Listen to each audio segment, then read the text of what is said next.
Hey guys, this is Galactic Marine 501 slash jexamwolfexia, and I notice if I'm over here, I look sort of shadowed, which is actually a good thing, considering that what I'm doing today, which is an update on my custom Gale Strike Gundam. Well, first off, yes, I'm eating Jimmy chips alone. I did wash my hands. I got most of the silver off. I'm only eating them with this hand, because this is the hand that I was using for the actual thing, not the hand that I was holding things with. But yeah, I got a lot of silver on my hands because these silver markers are a pain in the butt to use. But anyway, what I have so far that's dry, got the head. You can see he's got blue in there now. You can't really tell, but I actually shaved down the eyes so he doesn't have eyes. He's got a visor in there. And then he's got dark bluish gray for the face mask, and then gray for the head and V-fin. And then I did all of the silver, actually. Is the backpack ready to be completed? Yes, it is.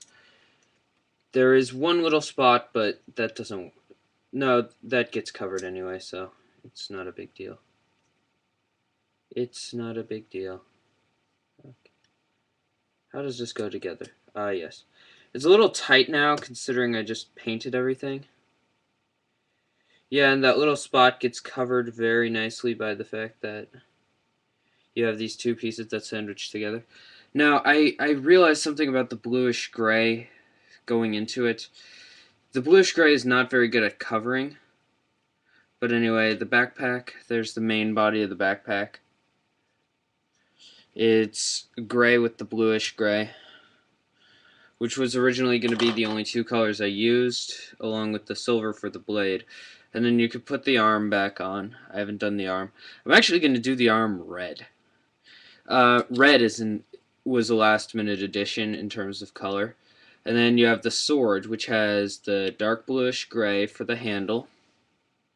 And it's got a silver blade and an orange part on it.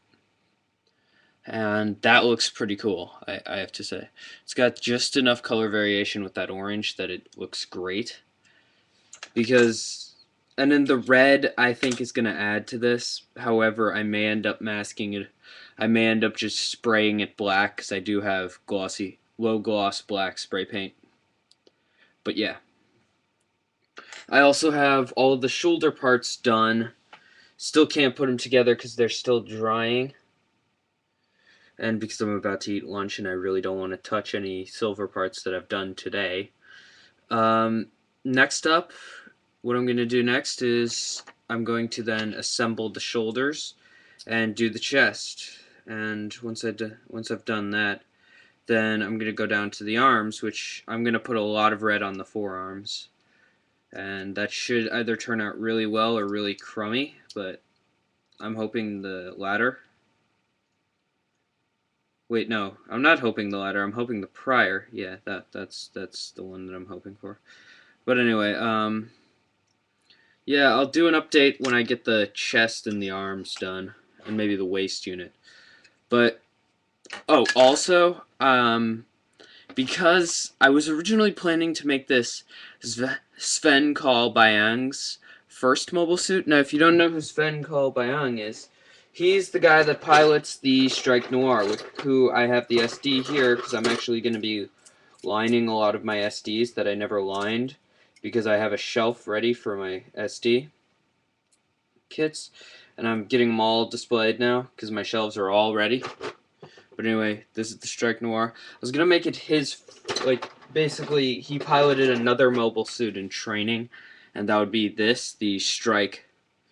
I was going to call it the Strike Gris, which is either French or Spanish for gray. I don't remember. I'm not taking language this year, so I don't remember. But yeah, it's foreign for gray, which I thought would be good, because gray does tend to lead to black. But yeah, don't call me racist for saying that. The way I said that could have been interpreted. No, actually, you'd have to be an idiot to try to interpret that race in a racist way. Yeah.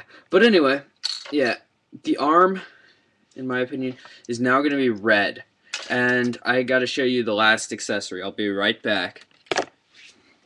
Actually, the last two accessories.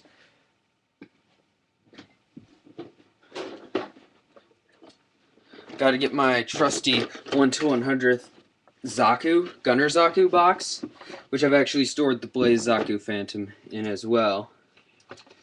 But actually, I'm going to get those out because they're nice. I don't want them in the box anymore. I'll put those on my desk too. But yeah, here's the Blaze Zaku Phantom the Ray Zabarel custom. And I'm not going to have him with the 2 Heat Hawks like I did at one point, because he wouldn't have 2 Heat Hawks. He would have a gun and a Heat Hawk.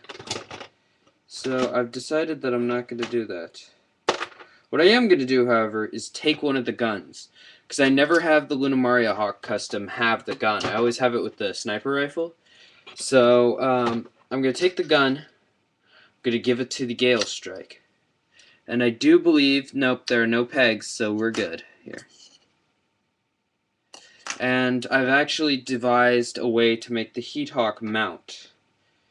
When you have it in its folded down form, I was thinking I could use the old shield mount and basically sort of modify a polycap to fit in there.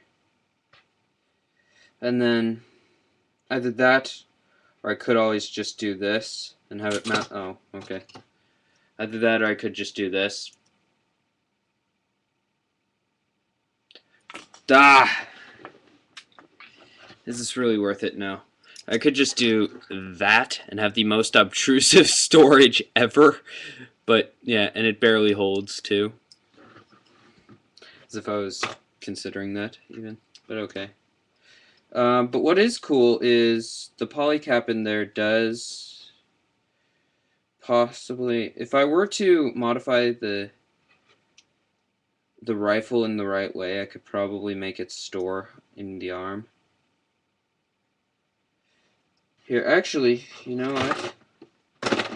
I'll show you guys how I'm planning to do that. No.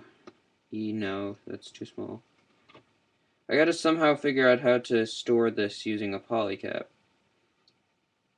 I'm gonna use one of those flat peg polycaps, have it plug into there, and then I'm going to cut that in half and glue it to the underside of the arm so he has a beam rifle. Then again, I don't really need to store the beam rifle because he can hold it when he is deployed. But yeah, I'd like to give him the Heat Hawk as well, just as sort of a backup beam weapon.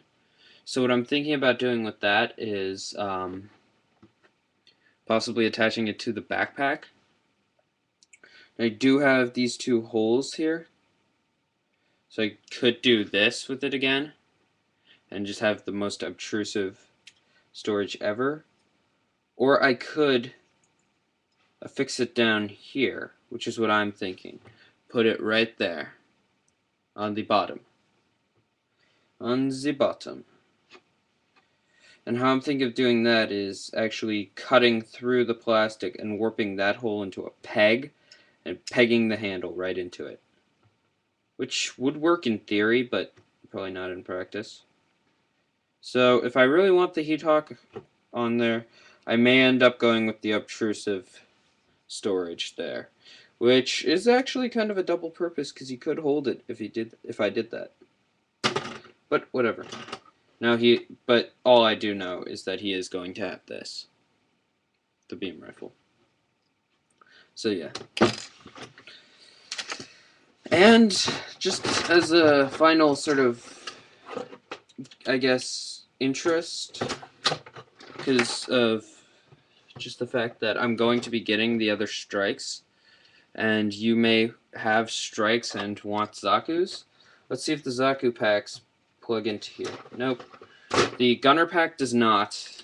Let's check the Blaze, or the Phantom. I forget. I can't remember which one is the pack. Nope. The Zaku packs do not.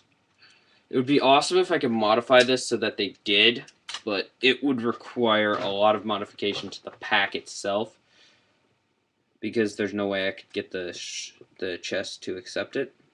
But anyway, yeah, that's enough for an update, I guess. That's way too much for an update, I should probably be saying. But I'll see you guys at the next review. Yeah. But anyway, I gotta tell you guys, I'm starting to line all of my old SD kits, all of the ones that I never lined, and I'm running into the fact that I've got 5 different painting projects going on now. I still am trying to get in the Comfer, the Shark Comfer, but I haven't even gotten to that yet, and now I've got 4 other projects in front of it, so the Shark Comfer is going to be a while yet.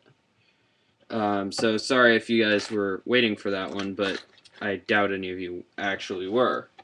So, I'll see you guys. This has been Galactic Marine 501 / jexamwolfexia, and bye.